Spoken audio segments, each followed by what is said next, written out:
Hey guys, so today we're going to talk about what's going on in the greenhouse, and we're going to talk a little bit about transplanting and hardening off. So my in-person students have been doing this, and we've been here, they've been physically, actively being a part of this. So I know you guys at home, it's a little tough for you to visualize what we're doing, so I'm going to kind of do it like this. This is a little bit easier than trying to teach you guys right during class while I have people in here. So we have been, today is April 15th. So we have been growing these plants for roughly 6 weeks to 2 months. Not lying, and I'm a little proud of myself, so I'm gonna brag a little bit. It looks like a legit nursery in here. Like I would go to a plant place and pay money for these tomatoes that we're growing. And I'll show you, I'll take you around a little bit in a second. But tomatoes are one of those plants that we grow beautiful tomatoes in New Jersey. There is something about our soil. We have the perfect weather. They like it hot and humid with lots of really sunny days in between. So our tomato plants, again, they look beautiful. So these little guys are, let me try and find a tag. Okay, so this is like my legitimately favorite tomato that we grow. And most people they think tomatoes and they think big and red. There are hundreds of varieties of tomatoes, so we really need to branch out away from just the plain red tomato. Again, beefsteak tomatoes are huge, cherry tomatoes are little and round, we have grape tomatoes, and then there's all different varieties of colors as well. You have paste tomatoes, which is what you make sauce out of. So when we're growing these tomatoes, we start off with a seed and we start in the little 6-packs like we always have, and we keep it going. So when they start off in the little 6-packs, they start to get really tightly root bound in those. And then we take those and we transplant them. So this has already been transplanted. I don't even have any that are left in the 6-pack to even show you what that looks like.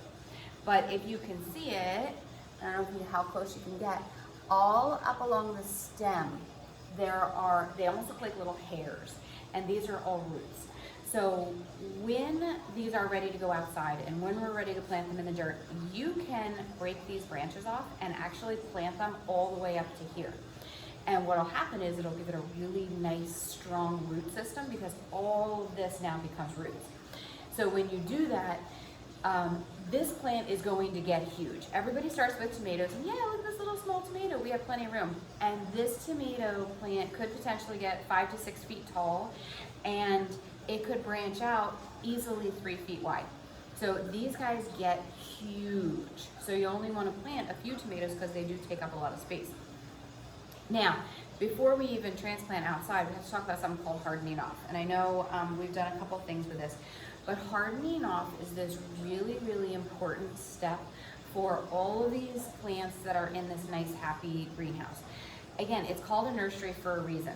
They're babies. They grow up in this nice, happy environment where the temperature's controlled. Again, it's a really cloudy day out. It's really nasty and rainy, and it is 68 degrees in the greenhouse. So it's a nice temperature. If we were to take these guys outside and they go straight out into cold weather, they immediately have a reaction, and it takes a lot of energy for that to come back. If on a sunny day in here, it may get up to 90 degrees. I think it was actually like 98 degrees in here the other day, but we're still, because we're surrounded by glass, while it gets hot, they're not getting direct sunlight. So think of you in a room at 98 degrees, okay, you're hot, but if you go outside in the sun, you're going to get sunburned. Everybody does, it's our skin. These guys will get sunburnt too. And the sunburn for them can be catastrophic. It can immediately kill them because, again, they're nice and protected. We have these lights going for them. They're not even remotely close to what the actual sun can give to them. So while it's great to grow them in this condition, once these guys start to get flowers and fruit, they're going to get flowers first. Anywhere you have a flower, as long as it's pollinated, you'll get a fruit, and that's the tomato. Tomatoes are fruit because it has seeds inside. But anytime you have a fruiting plant, it really needs the sun because it's getting all of this energy from a natural source as opposed to, you know, a false source. We can recreate that, but it takes a lot of energy to use a light that will actually create enough energy to grow plants with fruit. Hydroponic systems that grow plants with fruit use an enormous amount of energy. These are low light, just regular grow light, so they're great for when they're green, but not when they're fruiting. All right, so I'm gonna kind of try and take you around a little bit to show you what's going on. And again, don't mind the mess because I don't have too many students here and it's a busy time of year. So if you look down, again, look at this. It just looks like what you would see at a professional nursery. So again, I'm giving myself a little kudos for this. So we have a bunch of different tomato plants. I'm gonna kind of do this sideways here. We actually just replanted these little guys in front. We have a bunch of different types of herbs that we grow as well for the culinary classes. So these guys are sage. These little guys are marigolds, they're flowers. They're actually really good, not in our garden, we don't necessarily need them. Again, all flowers are good pollinators, but these guys actually, I feel like, keep out rabbits. You know, there's arguments either way. Sometimes rabbits will just eat through anything. So again, if we go through these, all of these are all tomatoes, and these are really, I know you guys can't feel them, but they're really strong and sturdy. And this is really what we're looking for with tomato plants. We really want them, we don't want them to get leggy. I actually have a couple leggy ones that I'll show you what the difference is. And again, different types of tomatoes grow a little bit differently. So these guys look great. They're nice and leafed out. These guys don't look quite so fabulous. They're a little shorter. You can see the height difference here. Again, some tomatoes are happier in this setting than others. These guys, once they get outside, will do amazing and they'll make a comeback. Let's see, over here we have some basil. Again, the basil doesn't love to be in here. The basil really likes that really strong light, but they kind of take a little while to get started, but they'll make a comeback. Dodge a light here. Again, a couple more. Again, these tomatoes, they're doing amazing. They're really tall. They look really good. They're almost ready to start flowering already, which is crazy. Now, these tomatoes right here, and I was kind of working on these a little bit. These guys are the ones that got leggy. So you can see they're real tall and they're kind of flopped over. These got forgotten about and didn't get transplanted at the right time. So this is what happens with timing. So again, they just kind of got left in here. I sort of forgot about them. I'll take ownership for that. And then you get these really tall stems with all these leaves up at the top.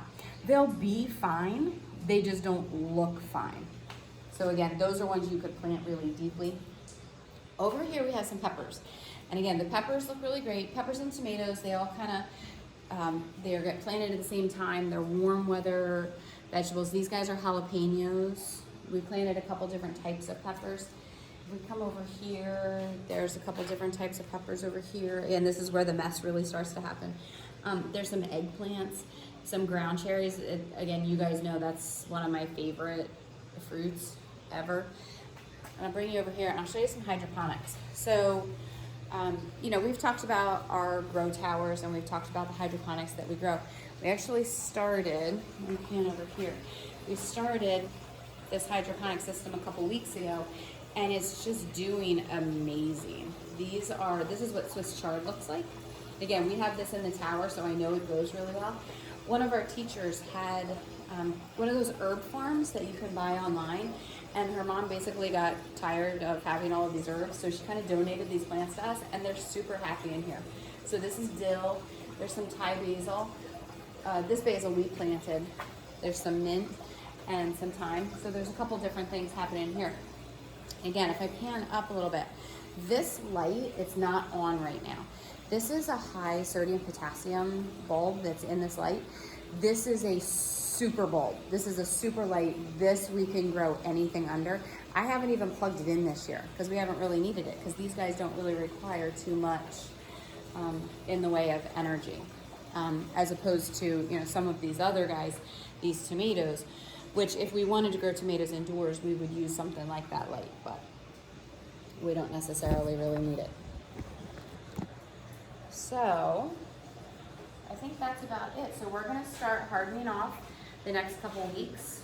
Again, today's April 15th, so if we use 2 weeks to harden these guys off, they will be ready to go in the ground for the first week of May which is sort of an iffy, you know, depending on the weather. Warm weather crops can go outside, because if you put them out one day too early and then you end up getting too cold of temperatures, it's usually about 55 degrees is kind of the threshold for summer vegetables. So if you try to plant anything outside before it is genuinely not going to go below 55 degrees, you are going to lose a lot of these plants. And we worked hard on these, so we don't necessarily just want to throw them outside and say, okay, here we go, let's just see what happens.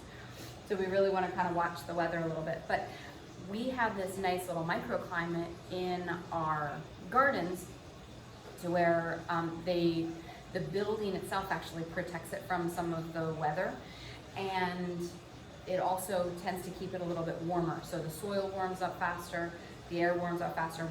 I'm very spoiled like that. But in a regular garden, usually 55 degrees is where you want to look at. So I kind of tend to go with Mother's Day as sort of my guarantee. Once we get to Mother's Day, then you can plant the tomatoes and the eggplants and the peppers. They can all start to go outside. All right, I think that is about what I wanted to cover with you guys.